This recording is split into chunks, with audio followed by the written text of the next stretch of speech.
Hey everybody, this is Saline County Hardliners back at you again. Last week we had Brian Norris on. We're trying to get the candidates, some candidates we feel are going to be positive to the state of Arkansas, Saline County, and the nation. And tonight we have Chase McDowell, who's running for the 2nd District of U.S. Congress. He's running against French Hill, who everybody knows has been there forever.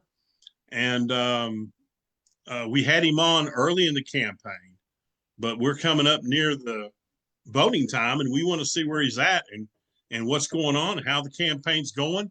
And I'm a fan of Chase's. I'm really in. I want to see the change in government. We got a lot of stagnant congressmen going on, and I'm going to say that there's a lot of congressmen I like in the U.S. Congress. But I'll be honest, I think our congressman here in Arkansas, which is supposed to be a very red state, and we do have a very red population, we have a purple government, but I feel that we need guys like Chase. We need guys that are going to stir the pot up and get us where we're supposed to be now, and not just go along with the flow of the establishment, but do some real changing and some real things that need to happen, kind of, because we're in a changing time. Things are going to change whether we want to or not, but we want them to change in our favor, because they could go the other way. And if they go the other way, we're going to have a real problem. And I don't know if people realize that, but it's the truth. There's just too many things that are on the hot stove right now. And I like Chase, and I want him to present where his campaign's going right now. Chase, I appreciate you being here with us tonight. And I look forward to hearing what's going on. He's got the beautiful Arkansas State Capitol in the background. I couldn't have asked for better, because he's a busy man, and he's been on the road all day long. Yeah, isn't she beautiful? Isn't that a beautiful Capitol? So we started this thing today about 6 o'clock in the morning. This is our 5th event that we've done today. I tell everybody we can't beat this joker with money, but we can beat it with tire tread. And we got a new set of tires on both vehicles, so we're ready to go. But you're exactly right. We're in a position right now to where that old guard of elected officials that could just kind of get a little money and skim a little bit off the top and, throw some good contracts down to the state and call it a day and get reelected, those days are over. Now what we're looking at is a completely changing environment for the globe. You see that with Greenland. You see that with Venezuela. You see that we have a president that says, hey, that Monroe Doctrine, it's important. We're going to protect our side of the hemisphere. I said it today, and I mean this. One thing that really made me angry with Vladimir Zelensky is he said, hey, there's an ocean between you two, speaking of us and Russia. No, there's not. There's a distance smaller than from Little Rock to Dallas between Russia and ourselves in 2 places, from Alaska to Russia and across the North Pole there. Greenland is very important. I'm laughing at these people that are telling us, hey, guess what? We can protect ourselves. Well, you hadn't for 70 years, and all of your airplanes are American. So for these people that think that they don't need us, and they keep telling us that they don't need America, of course you need us. And when we say that this is how this goes for national security and for global security, then they should listen, because we've done it for 70 years. The world's been safe for 70 years. What I'm happy to see around the globe is if we get Republicans in that form this nation the way it should be, to where we do put ourselves back to work and we start building these things for ourselves. China is broken. A lot of people are upset about Venezuela, but what I look about with Venezuela is this. We've been buying Russian oil through OPEC because they get this oil from Venezuela, so Venezuelan and Russian oil. We've already got their tankers doing it. And what we can do here in Arkansas to combat our energy crisis that we have is these new nuclear power plants that run off nuclear waste. That's what's going to power our power grid. And then we're going to take our oil and gas and we're going to break OPEC.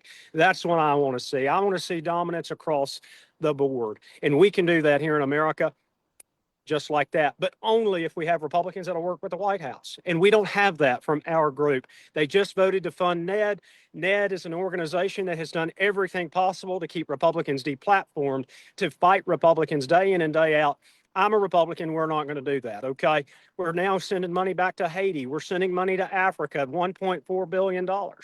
French is saying that the Federal Reserve Chair is a man of high integrity. Okay, how's he a man of high integrity when it only cost us $1.4 billion in today's money to build a Pentagon, which is 3.7 million square feet, and we're at almost $3 billion to do a small renovation on the Federal Reserve building? Where did that money go? He thinks it's wrong for us to investigate. I never will think it's wrong to investigate my federal tax dollars and state tax dollars. I want to know where every penny has always went, even in the past, so that we can get these people and hold them accountable, because I don't feel that we're $37 trillion in debt, $38 trillion in debt. I feel like it's $37 trillion worth of fraud and about $1 trillion in debt. That's the way I look at it. I'm so thankful that Tim Burchett in Tennessee now is over Doge. I hope that if I am elected your congressman, he will have my vote for Speaker of the House, no longer Mike Johnson, even though I respected him in the past. But I need a common sense gentleman that knows how to say, that's a dadgum problem. And I believe in that message. Well, Greenland, I don't know if everybody understands how important that is. It's in our backyard, and nobody can defend it but us. Right. To say, because in World War II, we had to defend it. And then we made the mistake of giving it back to Denmark at the end of the war. We should have kept it, because who defends Europe? We do. Europe all of a sudden here lately says, we don't need America. Well, that's, I'm going to say, bullshit. It is. That, and they're just mouthing, Yeah. But, if you look at a map, you see the United States, and then you see Alaska over here to the west, and then to the east, you see Greenland. It just makes sense, because, folks, we could be coming to a world war. And I don't mean that. I don't want to be pessimistic, but I don't mean today, but in the next 5 years, we could see that. And if we do, we're going to need that badly, and they're going to need us badly. So this is a big game going on. I think we're going to end up with it in some way or some fashion. Well, but that's where we need to put the trying golden to flex dome. our muscles and make a big game out of it. Well, that's where we're going to put the Golden Dome. And guess who makes those missiles? We do here in Arkansas, down in Camden. That's what we make, the Iron Dome for Israel. We're going to make the Golden Dome missiles right here in Arkansas. That's why they're tripling production. Okay, look, we keep the world safe. That's just how it goes. I'm sorry people don't like that, but you know what? Instead of free healthcare and all those communist programs, if that's what they wanted to do, which was protect the planet, then they could have done that. They could have invested in that, but they chose not to. What I'm trying to do is we're trying to save this republic, because now we have a Mamdani-style form of cancer that's invading our country. We've got it in Virginia. She was a moderate. Remember, now you can't have a gas leaf blower. And I can tell you this, I'll be honest. I've looked. Trying to get Texas too. Right. If I decided to win, if I won this thing, I was like, well, I'll live in Virginia. I like Virginia. I don't want to live in the district. Well, now it's better to live in Washington, D.C. than it is to live in Virginia. And that's sad reality. It's a sad reality. But Virginia's a beautiful state. I mean, it's the birth of our nation, and it's a shame. It's the home of George Washington, and I wanted to live in that state while I was working. But the problem with it is now is this. You said you were a moderate. You're not a moderate. There's no such thing as a moderate Democrat any longer. Now we have moderate Republicans that are Democrats, and that's currently what I'm running against. When you run against a gentleman that the office is not enough, but $1 million worth of stocks is what you have to do, that is the problem. The problem is that we have turned this office into a privilege instead of it being a service. For me and my office, I've told everybody, and I mean this, when you first walk into my office, you will turn to the right or to the left. You will see a big Chase McDowell signature, and I write a big one that says, I will not trade stocks. I will not have any type of bonds or anything. I will have my salary, and that is it. If for some reason I'm dumb enough to write a book, then yes, I will get profits from that. But I can tell you, I'm not going to write a book. But I want to be dedicated to our beautiful state. What we did in the last 100 years was build some of the greatest corporations we've ever seen. As much as me and the Waltons will never dine, as much as me and J.B. Hunt will never get along, right, with or his descendants for these corporations, because they have a different vision for America, but they still built great companies, and they employ our people here in Arkansas and all over America. I'm going to go up there and I'm going to tell them, Arkansas, with 1 million people not working, produces 4% of this nation's GDP. If I can put 1 million of those, if I can put 1 million more Arkansans back to work, then I'm talking about 10%. So when California and New York speak to me, I can say, no, thank you. Arkansas doesn't want that. And that's what I'm going to take to Washington instead of all of this nonsense, which is I've got to compromise. I'm not going to compromise. I'm not compromising with the Democrats. I'm not compromising with my own party. You're sending me up there to do a job. You hire me, you fire me, not them. I want to throw one out there about, you were talking about the salary of a congressman, that you would only take your salary and that's all you would get. That's an interesting thing you said, because I believe you. But even last night, I was hearing on a interview show that what's her Ilid, the Minnesota Ilhan Omar. Ilhan Omar. They were saying that, okay, she's been in office what, a year and a half or something like that, 2 years or something. She's been there for about 4 years. Time either way, in politics. when she went into office, the day she went into office, they said she was in debt, negative. They say now I don't know how people make this kind of money in this short of time. Now she is worth anywhere from $10 to $20 million. So to get that, that's not anywhere. Her salary is not even in the vicinity. Her salary and her perks and her per diems and, the little things that go along with it, which is fine, don't even touch that kind of money. So she's been in on this, I'm going to say it, she's been on this fraud, this Minnesota fraud that's been going on with Medicaid and what all their, going on that they're investigating right now. She's right in the middle of that crap. And I'm going to tell you right now, I don't, all those, I watched the Somalians act up in Somalia and Mogadishu in the early 90s, and they're out to get us. They're out to get us. And that's my opinion. Well, so one thing that people are not aware of, I think sometimes when they think I'm running for this office, I've worked in 48 states. I've been to 49, and I've worked in small community pharmacies. So I've been ingratiated in every community in America. And what people in Arkansas and people in this country are unaware of is that some towns have Muslim prayer call over their fire system. So they have come into this country and they have invaded and taken it over. I have always been such a supporter of citizens that come from other countries to America the right way. I've been to many naturalized events where I've watched them hold their hand up, tears in their eyes because they become an American. And it is a beautiful thing. Even I well up with tears because those people are so happy to be Americans, right?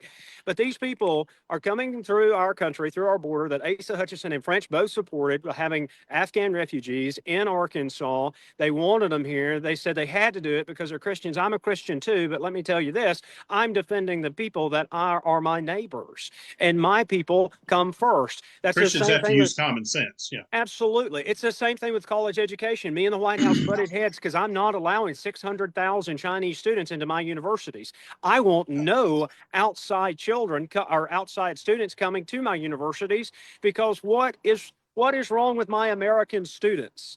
There's nothing wrong with my American students, and we're replacing our workforce, the American workforce, with imported cheap labor, and I'm not okay with it. I want Americans doing well. I want them to be able to go buy a Ford pickup, even though it's $85,000 now to go buy one. I want them to be able to go buy a brand new Ford pickup and have a house. That's why I'm supporting the Helpers Act. The Helper Act is something that French just keeps putting it to the bottom of the pile. But what it does is for firemen, for teachers, for paramedics, for these types of people that we know they have a ceiling. They cannot make any more money, right? Everybody else that works in the private sector, we can take off, but these people are giving their lives for our country.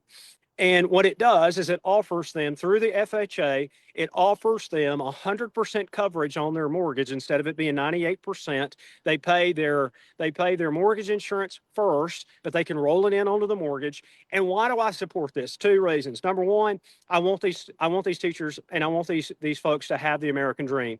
Number two, they're the least amount of people that default on loans because it's usually worked into their contracts that they cannot file bankruptcy, they cannot get behind on their taxes, or they don't get to keep their job. So it's a safe investment for us. We make money off of it, but we have to make sure that we're taking care of ourselves, and we're not doing that. Arkansas says it's the most pro-life state. And yes, somewhat a little bit on paper. I don't want to pick every battle with the Republican Party, but what I will say, my infants are dying. My mothers are dying. That's not pro-life for me. I take it past just being born. I want to make sure that our children are taken care of because yes, I am a Christian, but that means that I take care of American students. I take care of American children. And that's why I want to make sure that when pedophiles are caught, they never get out of prison. They go to prison forever. Yeah. That's the reason I didn't get the endorsement from the White House. They told me, they said, stop talking about the Epstein list. Stop talking about it. I said, no. How can I remember that. Yeah, I remember. How can I? Yeah. I can't stop talking about it because it's a moral rot in this country. And when the Lord takes me home, I have to stand before him and atone for everything I've done on this earth. And if you think I'm going to tell him and look in the face and say, yes, I let those children be abused and we didn't do anything about it, absolutely not. Absolutely not. But you're right. These folks, they're stealing from us. That's why I say it's $36 trillion worth of fraud and $1 trillion in debt. Because they said they're flying suitcases full of money a day. Yes. Yes. And I've also heard about and I don't know the details on it, about in Minnesota, the Somali illegals have a trucking company where they buy vehicles, truck them to the coast, ship them to Somalia or Kenya, I think it was, and sell them for triple the price, and pocketing the money. Well, this is all BS. This all needs to stop. Well, as someone that worked in healthcare prior to working in politics, I can tell you that it's probably worse in our state. I'm going to be quite frank with you. A lot of those transportation companies that you see and a lot of this stuff, there's so much waste. What we found out, everybody knew that the DOD was funneling money for a long, long time, right? Everybody called on to that. There was Hollywood movies. So the politicians said, well, we got to get a little bit more colorful. So let's just kind of manipulate the American people to think and understand that healthcare is expensive. So, it doesn't bother us now that an x-ray costs $10,000, even though it's 100-year-old technology, right? We just accept it as, it's expensive. So what they're doing is, through these insurance companies, is they're funneling the cash into those. So now we're looking at somewhere around $7 trillion between private and government and insurance and the whole big mechanism here every year that we're spending on healthcare, and no one's better off. No one's healthier in these situations. And a lot of it has to do with the studies too. They will do the same study and they will renew it year after year after year. And we know that it doesn't work, right? We know that these things don't work. So, but we still keep funneling the money into it. We funneled money into gain of function. That's what created COVID. We have all of these issues and problems that we know about, but guess what? When you've got a congressman that made $9 million from the insurance companies during COVID, when all of us were trying to figure out if the world's going to end, and he comes through Arkansas and he holds his shirt up and they give him a shot and he goes on and telling everybody to do something that was so experimental, what do you expect? So my thing is I took the vaccine because I was a bone marrow donor, and they called me and they said, hey, you've got to take the vaccine. I said, well, this is weird. You can't take Pneumovax. You can't take all of these other vaccinations before you donate. So why am I donating, or why am I doing this before I donate? They said, well, it's a requirement. I almost died because my heart tripled in size.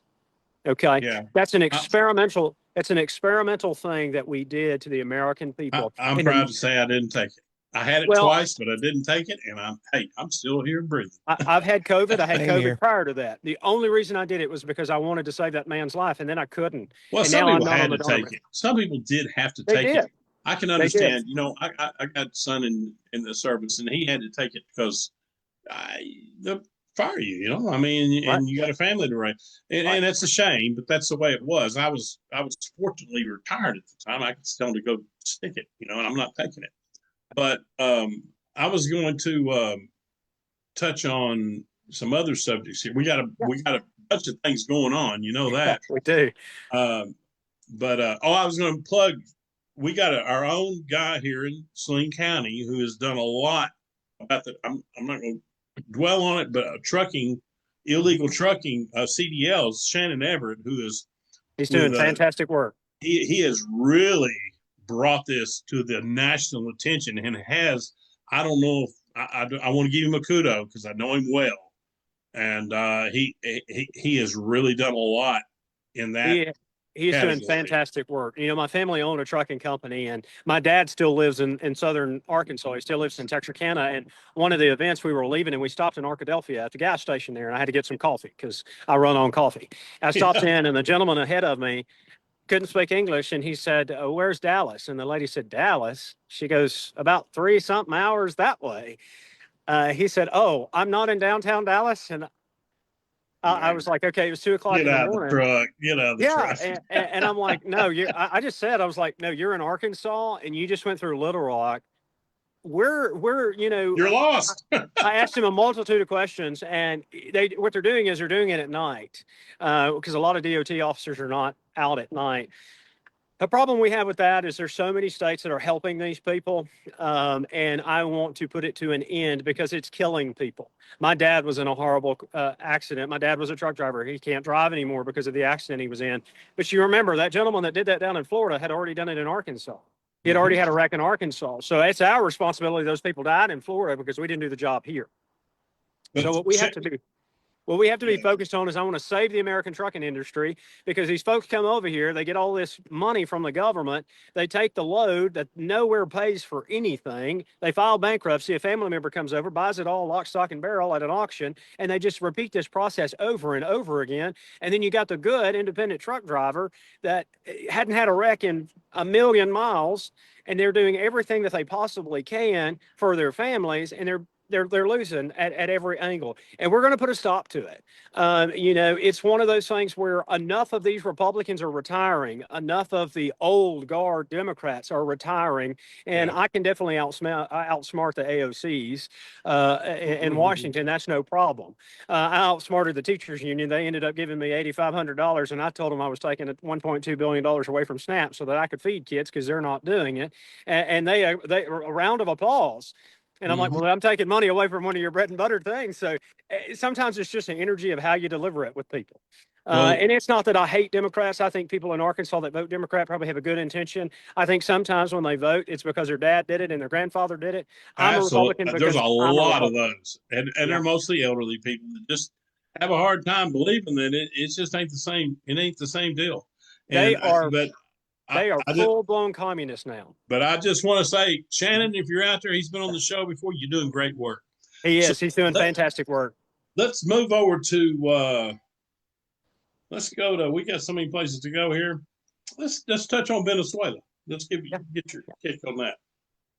So if I was a congressman right now, what I would advocate to the White House is say, hey, dump Puerto Rico. They don't want to be American anyway. They think they can do it on their own, and let's make Venezuela a territory. Now, some people are like, oh, well, that's very inflammatory. Well, yes and no, but the thing about it is it is crucial for us to maintain that energy source.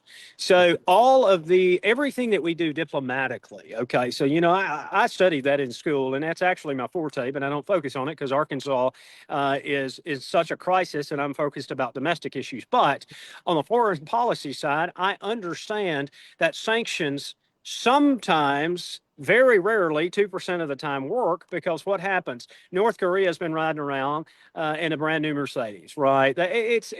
Sanctions don't work. But what does work is when you take the oil tanker, when it's in your possession and you turn around and you sell that. Yeah, sanctions have never worked. They've never worked. Well, they just don't. Now, in the past, they did because it was hard to get commerce out, and you would put a blockade of wood. Well, you got too many illegal. You got too many people aren't going to go buy it, and they're going to go around it. Absolutely. So it doesn't one country can't do it. I mean, yeah, and in modern times, it's just not possible. And Europe has always been our enemy in that situation because Europeans have no care about their nation. So, everybody calls me a Christian nationalist. And, my thing is I'm a Christian first, but I tell everybody I'm a patriot, and there is a major difference in those two departments. Anybody in America that loves his country, I think only Americans can be patriots. I don't think anybody else can be a patriot except an American. But what Europeans have done is they've lost everything. They've sold out. They've sold out. They've totally sold out their souls, their traditions. I think Europe has great traditions. That's where we came from. And it just saddens me to watch what's happened to them. They have no pride, no tradition anymore whatsoever. And it's just a shame. And I don't want to see America. A lot of people in his country are trying to go to that direction, and I ain't having it myself. We're going down that road very quickly. And we're taking a highway to get there. And my thing is this: when I was younger, I could go to Sears and Roebuck. You sure can't go to Sears and Roebuck anymore, but I used to go to Sears, and if I wanted to buy Kenmore, or I wanted to buy GE, or I wanted to buy 15 other brands of American-made appliances, I could. Now, what people will hear, because I think Republicans have done this absolutely wrong when it comes down to AI and it comes down to production. Okay, there is a very major bad problem of crony capitalism in our country, and it's Republican and Democrat alike. Okay, I call that the uniparty, and that's more of what's in Washington than the actual representative of a Republican and a Democrat, right? But what has happened in these situations is you have a corporation and a company that wants to invest in this country. They need to make sure that they hire my employees, and it's the best person for the job, not just someone that's fitting a government label that we put on.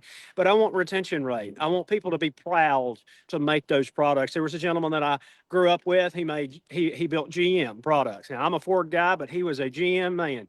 And there's no way on God's green earth he would have ever driven anything else but a General Motors product. And I want that sense of pride and patriotism back to where everything you have, everything you own, everything you possess, it's American made. Now, French and all of them will tell you this is what they'll say. They'll say, well, it takes time. Of course it takes time.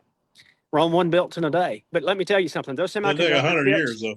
Yeah, well, those semiconductor chips, the reason why Taiwan is in such a bad problem and such an issue that we're going to have to save them is because they produce that semiconductor chip. But I could do that right here in Little Rock because we have an HP plant here. Hey, how hard is it to make a semiconductor chip? Oh, well, it's not very hard, Mr. McDowell, but we need this, this, and this. Okay, great. Let's see how we can do that through the private sector, because you're not getting subsidies from me. I'm not going to pay for your industry. You're going to have to do it on your own. But what I want from you is to produce these goods in America, and it can be done through AI. It can be done through mass 3D printing and all of the new technology that we have. If you cut to the chase, these guys love doing business with China. I don't care what they say. They love it. And big corporate America loves it. And that's a real problem. And it's a problem that I don't know will totally get solved until we go into conflict, which I don't want to see happen. But and that's one reason it may not happen, because I mean, we got a lot of corporate people are just ready to bow out. I mean, they would be ready to just hand it over. I mean, well, you know, there's a few things here, how you fix the market. Number one, the one thing that I need most from the American people is loyalty back to America. Buy those American products. I need that loyalty. But number two, I don't think people realize that Chinese Christians are in a slave labor camp making your tennis shoes. Absolutely. And Muslims too. But, you know, all of these groups are in these slave camps.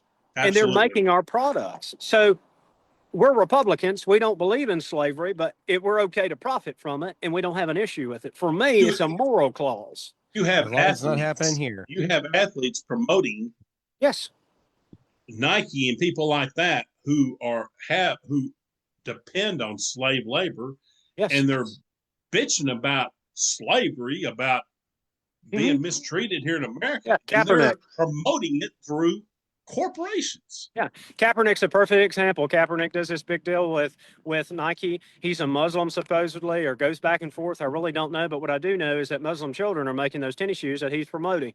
So Absolutely. the difference between a true Republican and a liberal is this: I believe in every product I buy, everything that I have. Okay, and I don't have a sense of hypocrisy to me. And it makes it difficult to legislate sometimes. It's made it hard because issues like the Helpers Act, sometimes I'm like, oh, that's a little rough for me because I'm starting to get into that territory where the government's saving the American people, and that's not really my deal. But what I do know is there's a balancing scale of what is right and what is wrong. Liberals don't use that. They don't use that philosophy. What they want to do is make more money off of it, because you know what? Likes and clicks make you a lot of money. And I've told everybody, if I just wanted this office, I could go to any insurance company. I could have went to so many places and got that special interest money, and I would be the Republican love child. I would be everything the Republican Party wanted. Put me out front, make money for the party. But this is the thing. What has it done for that capital? What has it done for this state to be that way? Because all four of our congressmen are that way, and two of our senators. And what has happened in Arkansas? We're last in everything, and Mississippi's beating us. And if you're an Arkansan and you're okay with Mississippi beating us, then I'm not your guy, because I'm not happy about this at all. And you've touched on China. You know they don't have goodwill towards us. Right. What are some other? Did you touch on education? I think that was one of your Yeah. So that's one of your education, passions. education is very important to me, and I'll tell you why. My grandfather got a sixth grade education. That's all he could get. He worked in a farm, and so he was really big about Chase. Go get your lessons. Go do your lessons. Right. Hmm. Very, very important. The Sure. issue that I have is in this state, we're spending more money than we possibly can. We're just hemorrhaging money to try to help this. But what has happened? Our children are not able to read. They're not able to write. They can't do math. Uh, what I want to see is a classical education taught again. And that goes past just math and English and classical literature. It goes, hey, you know how to change a tire. You know that a car needs to change oil. Do you know how many young kids don't know that a car has to have their oil changed? They don't.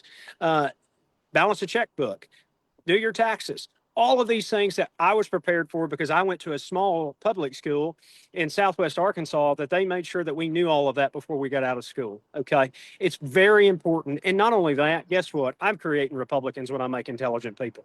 So I do get a byproduct off of it. And what I want is an education that is based on a system that when these people are failing, so superintendents, principals, school boards, even school board members, if your school is failing, you no longer get to hold your elected office or you are fired and you're barred from doing it again. Because this is one of our largest expenditures in all 50 states and definitely the state of Arkansas. These children deserve better across the board. And what I don't want to see is wasted spending and AI in the classroom and all of this nonsense that we waste money on and it's not helping the kids. I don't want laptops in the classroom.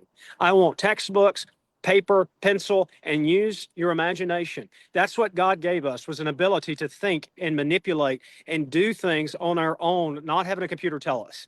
And we are finding that out. It's not just us. As much as I don't like Europe and I don't like those other places, they have studied this because they tried it before us. It doesn't work. They've went back to a classical education and their students are outperforming ours. They're doing it because they have those critical thinking skills that can be provided to you, that you cannot get with a computer telling you what to do. Just plain and simple. You know, I got a question for you real quick. Yeah, of course. What do you think about actually getting trades back into schools? Absolutely. I was fixing to touch on that. I want a trade school in at least in every county. I know that sometimes, you've got small counties, but I want a trade school in every county. I want so what do states do that are successful? They have a trade in their high schools. Of course, Saline County does fantastic. I was going to say, I'm going to plug it. I'm It's beautiful. County official, and we have a fantastic career center. I've told everybody. If you've ever not been through it, go through it. The state of the art equipment, and it's a really, really good. I think we're probably ahead of the curve on that.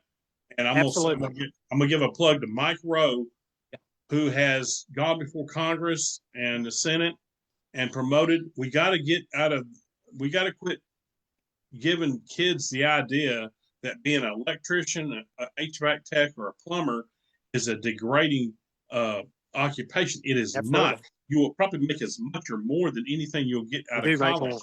Unless you're going to be a doctor or a lawyer or a vet or an engineer, lots of times maybe you need to look at the trades because they are fantastic. Absolutely. And there's going to be I tell kids all the time, in the next 20 years, there's going to be a tremendous shortage of these people because kids don't want to. They kind of don't want to work. They kind of don't want to work right now. They don't want to do that. They want to do IT and this. Well, that's not going to fix with AI. Yeah, I want to touch on. Hey, Keith, I want to touch on that. So I'm a maintenance tech at a hospital. I'm not going to name the hospital due to my politics, but good. That's smart. It's so hard to actually find people that will actually do this job. I mean, it's just basic maintenance. We're not even doing like the construction part of it. I mean, we have a construction team now, but we are so hard trying to find replacements for our maintenance techs because not that many people want to do it, or they're overqualified and they don't want to take the lower pay. Yeah. But so all the kids out there, there's nothing wrong. I'm gonna tell all the kids, if anybody's watching as a kid, there is absolutely. It's a very prideful to work with your hands and have a license with any kind of trade, because those are pearls. When I was in school, you had to take 1 year of industrial arts just to learn how to hold a hammer and those are things you're going to use the rest of your life. I don't care what occupation you're in. Right. So One thing about Saline County too, I brag about them all the time. So they got their school paid off, and then they told the taxpayers, "Hey, we don't need any more money." Yeah, how beautiful that is. They say it can't be done. I said, yes, it can. Saline County did it, the Saline County Technical, but universities have never done that. And that's So a beautiful technical place. school Have you has. been through? Have you been through? I haven't been through it yet. We've You need put to in go to through go it. through that. It is a beautiful place. It is really nice. And Well, once I win the advocates. primary, I think they'll let me through. But I think right now they're trying to not, they don't want to. And I understand it, y'all. I do. I don't want to step on any toes for anything that might hurt funding or anything that goes along with that. And I get it. That's no problem. But what I will say this about tech schools and what I want to say about that education, it's the quickest way to become an American because you can start a small business. My family owned a trucking company. My dad was a truck driver. My dad could haul anything that you could get on an 18-wheeler. My daddy could haul it. And he made a good living at it. I mean, my dad made $250,000. And my high school teacher one time, well, it was my middle school teacher. She said one time, you want to make sure that you get your education. She was telling the class, because you could end up being a truck driver and not make any money. I said, well, my daddy makes more money than you. I defended my dad because they'll say plumber, and they teach that in those education rooms or in school. They'll try to tell you, well, being a plumber, being a this, you don't want to do that. That's a dirty job. That's a hard job. Let me explain something. That's the only job that you can have today that you can retire by 50. You can't be a doctor and retire by 50 because you got $1 million worth of debt. Well, being a plumber is kind of like being an EMT or a paramedic or a firefighter or a police officer. Okay, you can talk all the crap you want to about them, but you know what? This weekend, when your water freezes up and breaks your pipes and you don't have any water anymore, you're gonna love city plumber. Let me tell you this. I got a friend, and I got a friend that's a plumber, and I told him, I said, "You're so happy about this storm coming through." He said, "Well," he said, "I did want to go to Hawaii this summer, so yeah, I'm a little excited." So he said, "I hate it because he said, I feel like he said he felt like a mortician sometimes. He said, nobody ever wants to see me. But I make money off of people's misfortune, but he loves it. He thinks it's great. And so do I. I think it's fantastic. Like EMTs and paramedics. Yep. They're so low paid. I mean, they have to sit,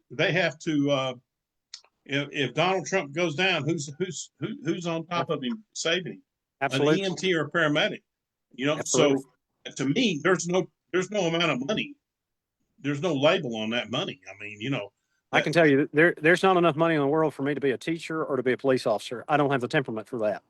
I wish I did, but I do not. I cannot deal with that. And I pray for them every day because I said, Lord, somebody's got to do it. I think they're starting to come around to promote these things, but it's about time. But you did have guys. I am going to plug Micro. He used to go up there and say, "Hey, you guys need to promote this stuff. Absolutely, it's important." And Absolutely. All kids, because when kids think, "Oh, I've dropped out of college and that's not for me," and then they go just do something else. Well, you're leaving them behind when somebody needs to pick them up off the ground and say, "Hey, bud, there's a place for you over here in this trade that you may like and make a career of." Absolutely. And you're talking about $100,000 starting jobs. And of course, if you're a welder, I got an industry for you. When we tap that lithium and we need it refined and I need to build all these batteries, I need welders coming out. The Ford Motor Company came out, CEO, and he said, I need to hire people. I don't have anybody to hire because the president was getting on to him because, they didn't expand into Mexico. But Ford also is losing billions of dollars because they can't keep up with production. Because they don't have anybody to work there. Now, a lot of that has to do with the auto union. Of course, I'm not very happy with the unions because they want $85 to put a door handle on, and that's why pickup trucks cost $85,000 now, $95,000. Oh yeah, GM, they make a tremendous amount of.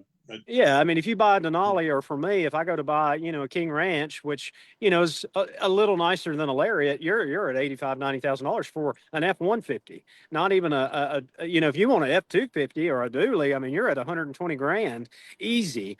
And that's a hard life for Americans to need, and those tradesmen need those trucks. So, it's one of those things where we have to work at input costs being lower for our corporations, but then in return, it helps our communities.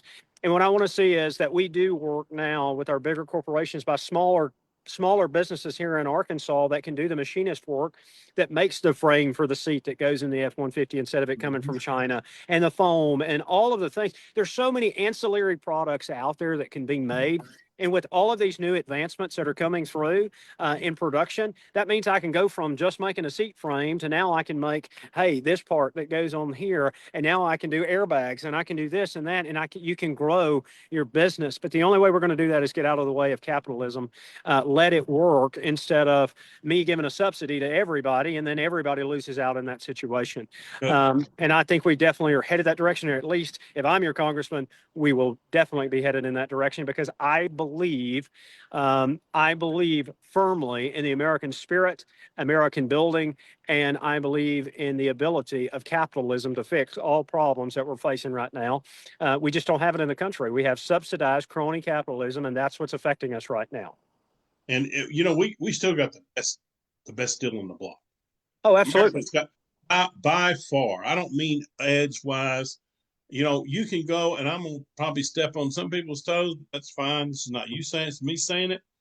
You can go to, Christmas time, you go to Walmart or something. Right now, you go to Walmart and it's studded, Well, all these I'm gonna say this, poor Americans that don't have any money, that are struggling.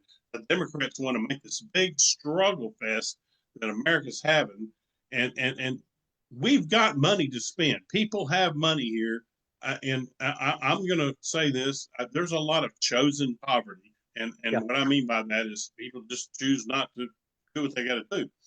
But if we don't stop what's happening and these Democrat agendas, it won't stay that way, and then we really will have a problem, because this country can't handle it. They will go chaotic because they're not used to not having it. It's kind of like taking the toys from a spoiled kid. It's not going to go well. So people need to be aware of that and quit playing the sad story and get up and make it better.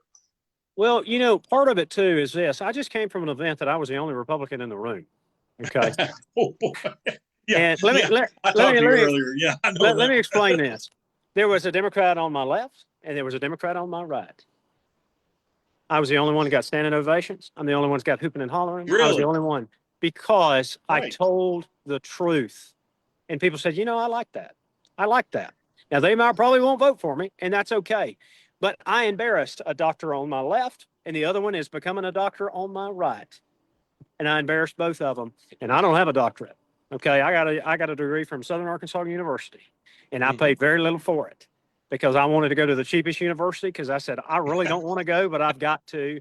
I know I want to do politics. And I'm going to tell you, the amount of information I got from the university could fit in a thimble, because I already understood how the government worked and how small business operated, because I worked in one with my family, and I had saw how the government had destroyed the American dream. And they did it by paying businesses to leave our country. They said, hey, let's go ahead and y'all just leave, and we're going to give you money to do it.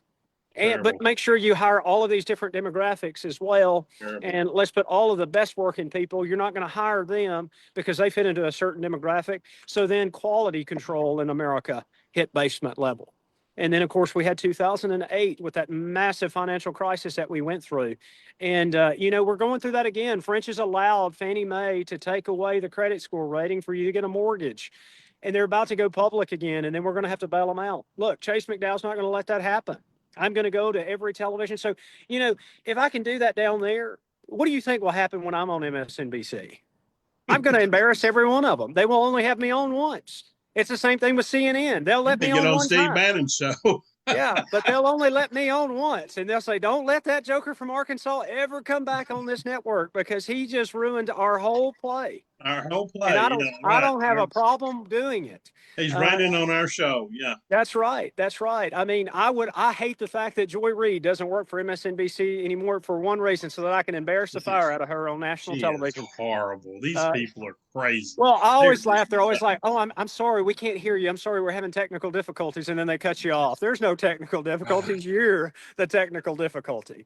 But I'm excited. I think part of it too is, y'all know, if I go to Washington, the amount of just complete obliteration of the Democratic Party when I get there, because I'm just not going to put up with it. And that's exactly what, Tim There'll be a little doesn't. bit of a meltdown you'll have to go through. Well, I think so. But that's fine. There are some good congressmen up there. Well, Senator Kennedy. There's a few. Yeah, there's some good ones that you can team with and get in their deal. And that's what makes me mad about our guys. I wouldn't have a problem if they would try to kind of get in with these guys that are trying to help, but they're like, that's controversial. Bullshit. I want you in that deal. I'm from the great state of Arkansas. I am controversial. I mean, we have a Razorback as our mascot. Okay, we're not the norm. I don't want to be the European norm. hog. Well, the thing about it is you think about what Arkansas did. Everything, all of our companies, everything we've done in the 1900s was completely unconventional. Because we look at it and we say, hey, that was hard. We're not going to repeat that again. Let's try it a different way. We're actually really good about doing that in Arkansas. The only issue is when we try to reelect people, and look, I've never begged anybody for money, but I'm going to tell you this. This is the hardest campaign I've ever ran because no cash is there. No cash is available. I'm buying my signs. I'm doing this. I'm doing everything I can to win this because I believe in my people. I know that once I win the nomination, then yes, money comes in, and I get it. People don't want to waste money on a candidate that they think can't win. You're running against an empire. You're running against some of these other guys running state is one thing, but when you're talking French Hill, how long has he been in the office? He's been in there this is his 11th year. I told everybody the power that he is backing nationally. I mean, he's got national backing, not just state. He got state. Well, he has a lot of money that's coming from dual citizens that are Russian and Chinese with his cryptocurrency. So that's $2 million that I'm running against just for French Hill for Arkansas, or Hill for Arkansas. Then he has his campaign account. So you're talking about $3 or $4 million. I've met him. He's a nice guy when you talk to him, but he's just so embedded into the problems of this country. Yeah. I mean, he just kind of glosses over the top to make it look like he's doing something, because he's not the only one. There's a bunch of them up there, and that's our problem. But unfortunately, we have no one in Arkansas. I'm going to say that probably Tom Cotton's the closest, but we have nobody that's willing to stick their neck out at all. Yeah, and the thing is there's another lithium reserve in this country, but it's over in Oregon, and they got naked people standing outside. They won't let them even get in to even do the surveys, which is fine with me. Y'all don't do it, and we're gonna capitalize it here in Arkansas. We're gonna do these things in Arkansas, and I want to lead the country in nuclear. I want to lead the country in lithium. I want to lead the country again because we did it just 50, 60 years ago. Let's do it again. We actually, in our past, have sent some great people to Washington. We've sent some people that have fought for our state. But then the last 20 years, no. Everybody's quiet because they want that leadership position, because they say, hey, if you ever get that leadership position, you don't have to worry about ever running for office again. You've got the whole system that protects you. That's why he got the endorsement from the president. It wasn't because Donald Trump and French Hill are friends. I've never seen them in the same room together. They don't even have a picture together. But why he got that is because he's a leadership of a committee. Yeah. And that's how that works. It's like when Ted Kennedy, they say when Ted Kennedy was back in the old days, when he was a senator and a senior senator, and you get a new senator in there. It's kind of like, you ever seen, I don't know, this is a really old movie, but Mr. Smith Goes to Washington. Yes, absolutely. And they said, they'd corner him up, and they do it now, Schumer and people like that. Hey, man. And they do it at the state capitol too. Hey, you want to get along, you want to get your stuff through, you're going to have to play the game. You're going to have to get off all this crap you're talking about in your campaign. You're going to have to straighten out and kind of fly right, because you don't understand how things work up here. That's your normal, right? That's your canned indoctrination to state or federal legislation. The benefit for us this go around, and why I ran now, is I can bebop myself right over to the White House where I've done it before. And I can say, Mr. President, if you're wanting a great legacy, get this done. Don't do what you're doing right now, because those people have lied to you. And I fought for you for 10 years. I've lost friends and family and a lot of time away from my family because I've been so dedicated to making sure that the America First policy gets done. This ain't helping, but this will. And, I'm going to be honest with you. I'm going to talk to him just like I talk to you. I'm not intimidated by the president because I think me and him are pretty well on the same wavelength. Yeah. There's times that me and him, we butt heads. I'm not investing in corporations. That's healthy. It's very healthy, because I'm going to say, Mr. President, I come from people that voted for you overhandedly. And they're saying, please. We don't need yes men. Yeah. Right, right. I'm not a rubber stamp for anybody. I'm a rubber stamp for the American people. I'm a rubber stamp for people of Arkansas. But I would have been the first one in the room, Mr. President. My people, my cattle farmers are doing great. I'm not having Argentine beef coming to this country, Mr. President. The problem is why people can't afford $5 beef. Not that it is $5. And you know that's a controversial thing for me. Is I'm not trying to lower prices. I'm trying to get it to where the American people can afford the price that things are set at. Agriculture is one of those things where right now, basically food prices right now are about the same price, if not lower, than they were in the 80s. They just have not had that metric of growth like everything else has grown. And I'm trying to get to where farmers have a private sector again to where they can now sell their products as they wish to. This is a 100-year-old problem. I'm with the farmers on this. They want to be able to farm and grow crops that they want to eat, that we eat, instead of having to be hooked to China on soybeans and whatnot. And I like that model so that I can tell China, I don't care if you get soybeans or not. Good luck. Yeah, I don't give a damn what China thinks myself. That's right. But our markets are driven towards China. I'm off the China train. I agree. I agree. But all of our markets are determined by China. Oh, and absolutely. We did that because I buy stuff every day from China because I can't help it. I mean, because it's in your face, you know. Well, that exact problem happened because these old neocon Republicans got with the Democrats and those deals that you're talking about. If you want that passed, you got to vote for this. But NAFTA's bad. It doesn't matter. This is what we've got to do. Well, I don't like this because what about my place here? Oh, it doesn't matter. We're going to give you money on the back end. The money never comes. The small communities, they dry up. So it is a situation where you have to be smart enough to engineer greed to actually be beneficial for the American people.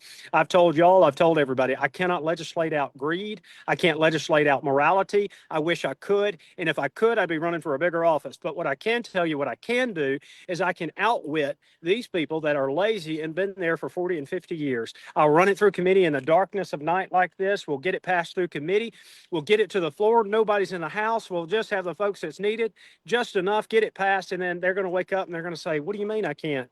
What do you mean I can't lease a vehicle anymore in my office? Well, that McDowell fella, they run it through, and now y'all can't lease vehicles in the district and in Washington anymore. What do you mean I can't fly private? What do you mean I can't have a driver? And we take away all of those privileges that this office has become, and now it's gone, and nobody wants to be a congressman anymore. That's my focus. That's what I want to do, is we take away the privileges to where only thing that is, this office is a sacrifice, which is what it was supposed to be, what the founders asked for. You know, I am more than happy with the salary that I'm going to receive. I'm going to live in an apartment in both places. I'm going to sell my house here in Arkansas once I'm done, because you know, it's just me. I'm not married. I've chosen to do this before I get married and have children, because 100% of my time is going to be dedicated to being your congressman. I'm going to be 32 years old next week on the 28th. You're in 10 years. In 10 years. I didn't know I was older than you. In 10 years. Well, I look rough, I know. In 10 years, when I'm done with this office and I hand it over to someone that's better than I am, then I'm going to start my family. I'm going to go to the private sector, and that's where I'm going to make my money. But it's not going to be from being a congressman.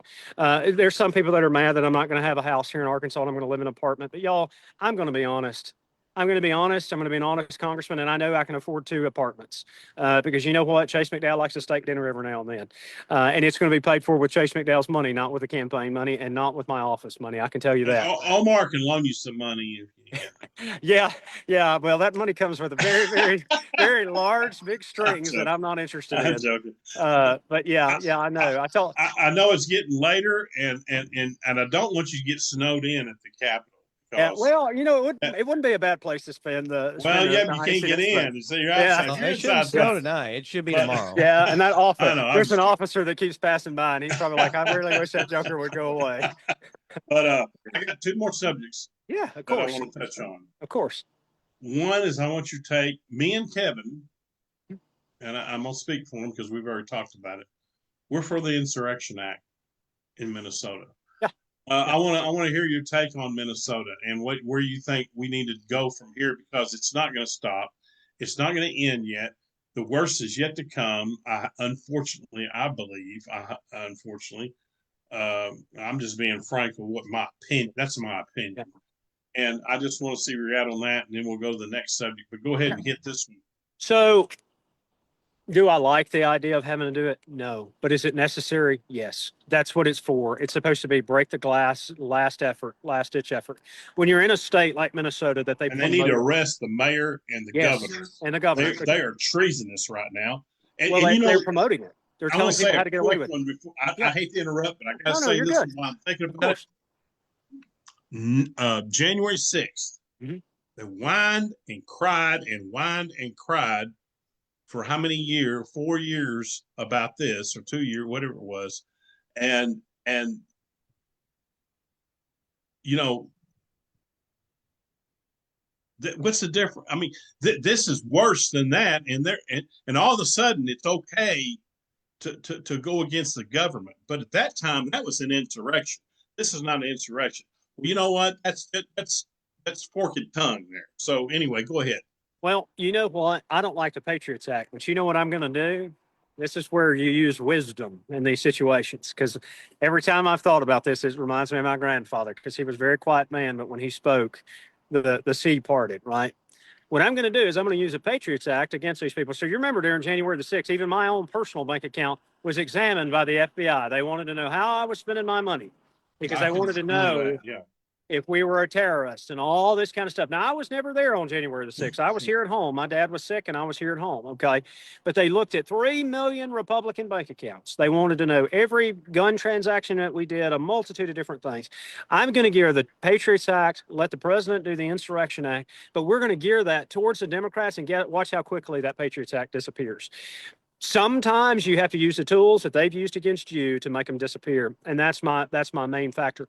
But absolutely, we have to use the Insurrection Act for the simple fact that the government is committing an insurrection themselves by allowing it.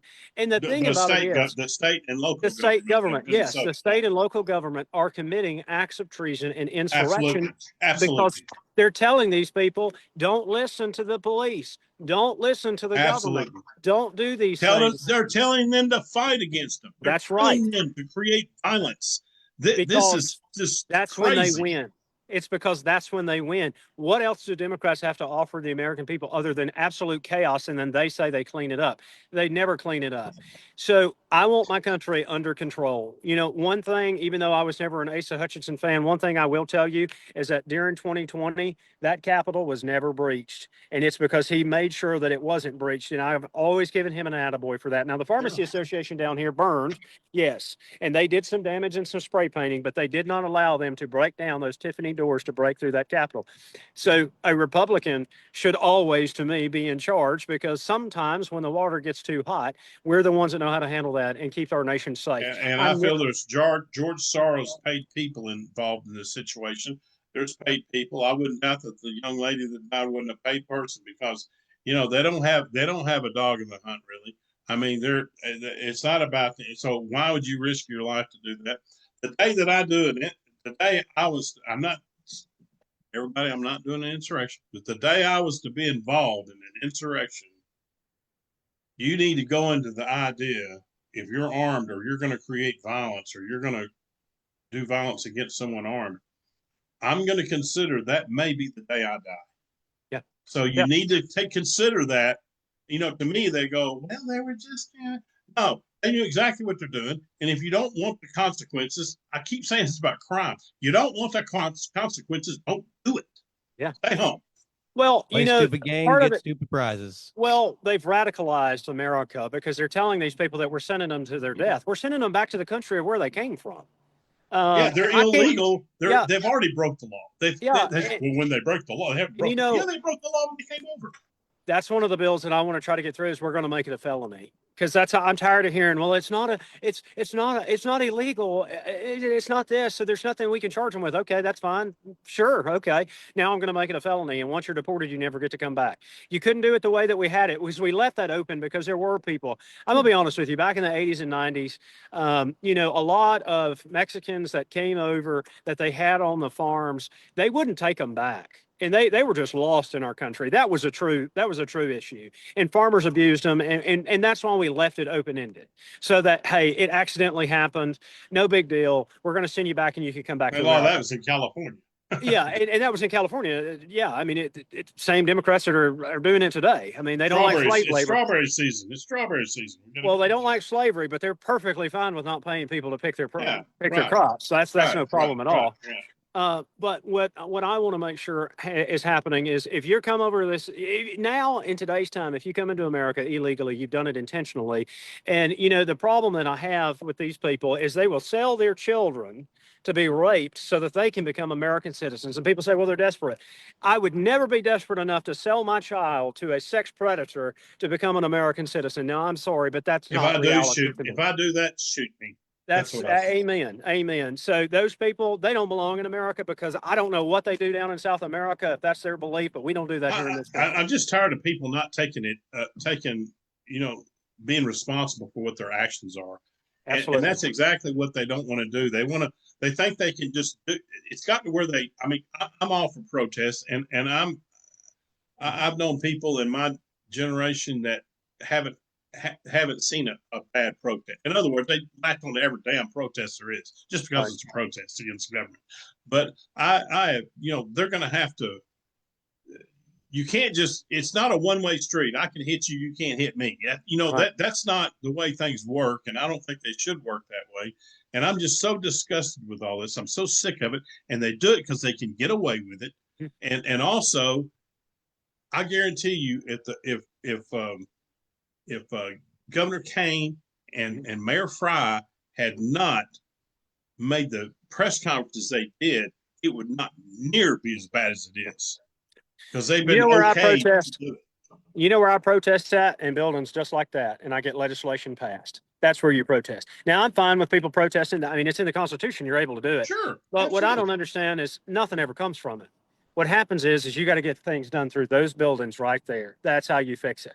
So all that hatred, all that vile vicar that comes up, it doesn't do anything. It makes you feel good maybe in the moment, but what it does is it raises your blood pressure and you make mistakes. Well, they're just destroying honest people's businesses, honest people's homes. They're even attacking people that don't have anything to do. If you've got a black SUV and you're driving through Minneapolis, you're going to get attacked. I don't care if you're a soccer mom. You're going to get your vehicle attacked because they're going to assume. I tell everybody, don't do that in Arkansas. Don't do that here.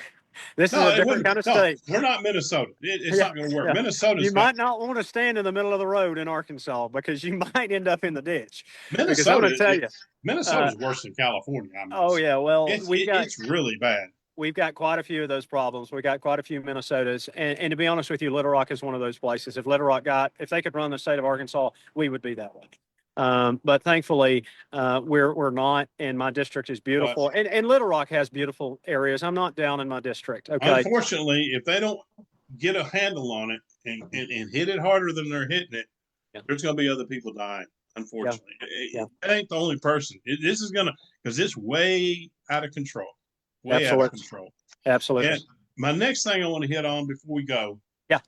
I want to get your take on Ukraine and NATO. Yeah. NATO, Ukraine, Europe, that whole region and scenario we're involved in right now. Yeah. So NATO, I think it's hilarious. They're acting as if they don't need us. And it's just, okay, sure. How well is that going to work out? Served under NATO. Yeah. So I'm like, okay, well, who's going to pay your bills? Because we pay them. Who's going to protect you from big boy China? Is that who you really want to align yourself with? You're terrified of the Russians. So the Finnish, I think it was a Finnish minister. He comes out and he says, "We do not need America. We can defend ourselves from Russia." I saw the exact thing. Every one of their planes are ours, and we fly them. So how? We used to let them fly sorties after we got through bombing just so they could get out and do something, and everything was already done. Europe's like, we have F-18s, and I said, F-18s? I got F-32s, and they're AI driven. I mean, I can shoot every, I can shoot every. Yeah, I can shoot every airplane out of the sky, and I don't even have a pilot in the plane. They don't have the experience. They just don't have the experience flying. They don't have the money to let them fly. No, but with Ukraine, look, this is my situation with Ukraine. They're not getting another dime from me. They're not getting another penny. They're not getting another dime, and I'll tell you why. I don't care what people say. I've got people that got into me on it with this, but Russian Orthodox is their main faith. Okay, it's like Exactly. Baptist in Eastern Arkansas. Orthodox, yes. And they've arrested every one of them. They banned Christianity in their country. Now they say, oh, well, no, that's not the case. It's the Russian KGB. Okay, well, what if I decide that the Catholic Church now follows the Pope? So now I'm going to arrest every Catholic because I don't like what the Pope has to say about immigration. You don't get to do that. I believe in a freedom of religion. So my thing is, if countries don't follow my metric of how I want to run a country, then I don't want to do any business with them because I'm not going to make them any better. That's why we're in this with China today. The worst mistake that Richard Nixon ever did was to make China what it is today. Absolutely. We should have learned our lesson. Bush helped too. Bush Yes, helped. they did. They did. Yep. I told everybody he was a big China advocate. I don't know if people know that, but he was a huge. I'm talking about both of them, Bush first and second, were huge. What they thought. China. What they thought. Reagan knew better, but what they thought was if we introduce them to capitalism, oh well, they'll just give up on communism. Communism is not. It's not the only way that you end communism is like what's happening in Iran. That's like Islam. You can't bend to them and win. The people have to want that revolution. You can't. You're not going to do it through the power. That's not going to happen because the powers that be in those countries, they own everything. And if you think they're going to give that back, I mean, we have a hard enough time trying to get Congress member. What Nancy Pelosi's, Chuck Grassley's going to be 106 or 103 when he retires, a centenarian over the office. I think he's been around 15. And he ain't the worst guy by far. No, but he won't vote for the SAVE Act, so I think he's showing his true colors. And he used to spend $4 million a year on private aircraft. It's time to go, yeah. Oh, yeah. Well, I don't think a centenarian needs to be in office. No. If you were around with, what was it? I'm trying to think of the first president he would have been around. Herbert Hoover, I think was the first president he was around, and I sure don't want Herbert Hoover's America back again. So I think that we need to make sure that we're doing the right things in our country. I want to make sure that we're sending the right folks up. And look, y'all, I might only be a congressman for one term. It could be, but those 2 years that I have in those hallowed chambers, you're gonna hear my voice echo through the whole Capitol. Well, I'm not going to ask you how you feel about this, but I'm a pretty big advocate for convention of states. I'm involved with that somewhat, and I believe in it because I really would like to see term limits for federal Congress and Senate because they'll never vote. I'm not saying you're for it or against it, but as a body, they're not going to vote themselves into that situation. So I would like to see that happen because I think it's a real problem that we have them in there forever and ever and ever, always. I like our state situation where there is term. I think term limits is necessary. I think that the Constitution, when the forefathers started this, we weren't meant to stay there for a career situation, to stay there forever and ever. I don't have a problem maybe going to this office to this office, but sitting there in an office and becoming, just complacent. And there's a lot of, you do have to fight lobbyists. You have to fight money coming at you. And sooner or later, human nature, they just kind of cave in. Yeah. Well, I told everybody in my office, I said, this is exactly what I told them. I said, the day I walk in and I say, I do not love this anymore, I cannot do this, is the day that we find our replacement. That's the day that we find the replacement because God's given us a great land. He's given us a great country. My family has been here since the revolution. And I'm going to tell you this. I love this nation. I got really mad with Vivek Ramaswamy when he said that people that hop right off the boat are just as American. No, we've got to train you how to be an American. Yeah, I know. I wasn't happy about that statement. And it's not because I'm a legacy American. It's about this. You have to learn how to be an American because when you come from another nation and become an American, you don't know what it's like to be number one. You don't know what it's like to be the best of the best of the best. And there's no nation even close to us. But what I want is that we have that spirit back again. And the moment I walk in and I sit down at my desk in Washington, D.C., and I say, this just ain't for me anymore, or I'm too tired, is the day I want to punch out and someone punches in with the same fire that I have in my belly right now. I don't think that that's going to happen. I think that what's going to happen is I'm going to say, I told them 10 years. And that's what I'm going to do. I told them 10 years because honesty is worth it in this world. And I want people to have the hope to love this nation again, to go and vote. I know there's a lot of people that are like, my vote doesn't count. and there's a lot of things that go along with elections, but I need everybody to go vote. That's a problem. You can't think that way. You just can't. You cannot. It does count. It does count. It does. And I need people to take 5 people with them, 10 people with them, 15 people with them, load them up, take them, pick them back up, make sure you're 100 yards away. Yeah. If you don't vote, you know, that would be the country. And we are Absolutely. a complacent population in this country. We are. If you go in any other country, they know a lot more what's going on in their country than ours. I know people here that don't know crap about it. They don't know everybody. what's going on. I mean, they don't care. And that reason is because it has not come to their front door. When it comes to your front door, you get concerned. But I try to tell everybody, when it comes to your front door, it's too late. Yeah, it's easier to adopt something. You have to fight your way out of something.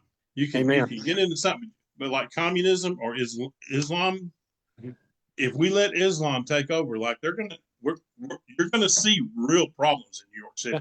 Well, if they take over, you got to fight your way out. I mean, look at London. Look at the United Kingdom in general. Terrible. It's ruined. It's ruined.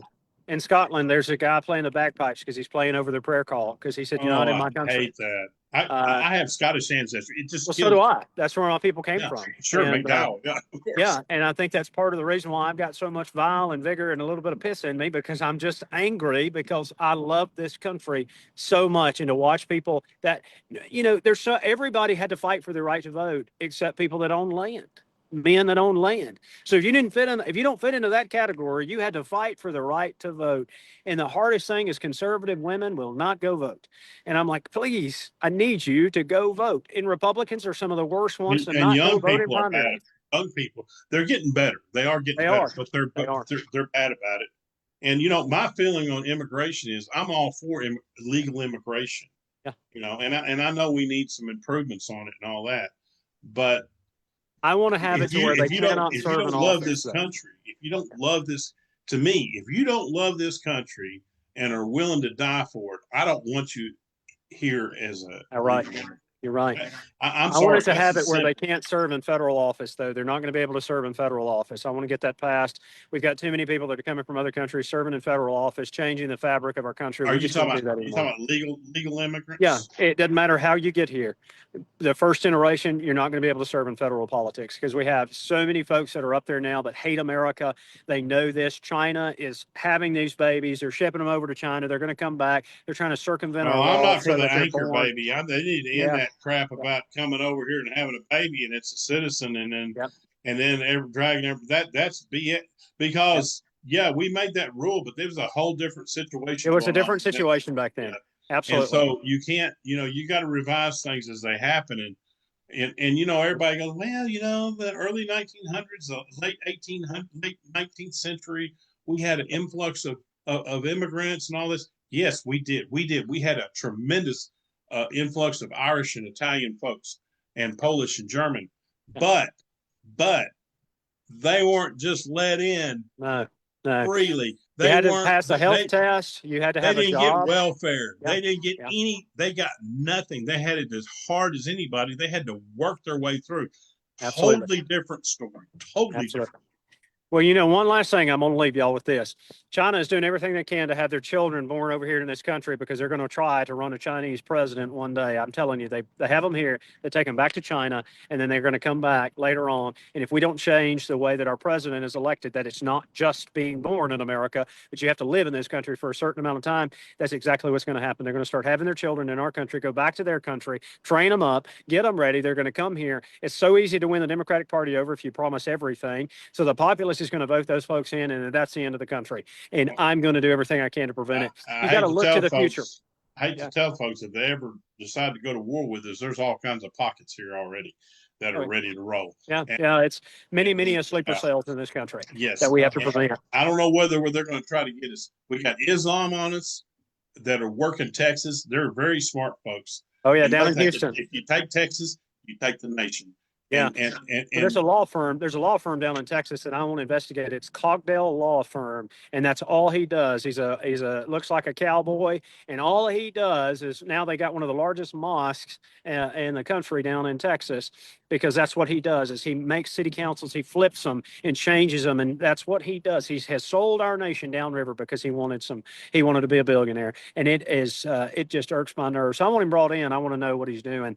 But anyway, well, guys, it's been a pleasure. We've not Chase, I appreciate you being on. I really do. Absolutely. I think we had a lively conversation. I think we hit most of the high points. And I want to tell everybody out there, don't forget, we got early voting starting on I don't know if it's February. I heard 17th. It's going to be February 17th because the President's Day is the 16th. That's fine. It's going to be 2 weeks till March 3rd is the official day, and get out and vote. That's right. I want to be your congressman. I don't care who you vote for, but you got to vote. Yeah. But you need to vote for Chase. Yeah. Chase is what we need. Chase is where we're going. That's the kind of politicians we need to surround us with to keep this nation sovereign.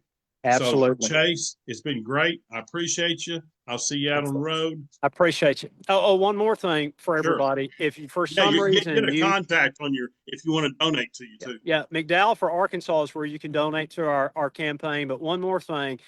211 is who you contact if you don't have power. Okay. There's a lot of folks that just are all electric now. They don't have gas. The government wanted it that way.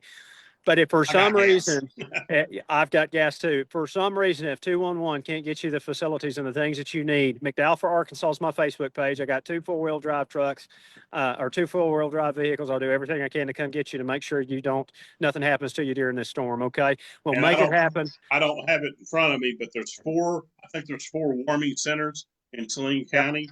Yep. I don't have the addresses, but it's all over Facebook if you want to look. If not, you can call 211 and it's local. So wherever you're at in Arkansas, they'll tell you exactly where to go. And thank God for our churches and all of the people that are going to help folks. But I'm going to be praying for everybody. I hope that this is not as bad as they say. I hope it's just pretty snow that we get to enjoy. But I thank y'all so much. We've not eaten all day, so we're about to go ahead and get us a good old greasy hamburger. There you go. And cap this American Day off, man. We've had 5 events, and I'm so thankful and blessed to be able to go around. Didn't mean to keep you out of the cold too long. No, you're good. This is beautiful. I appreciate it. Thanks, guys.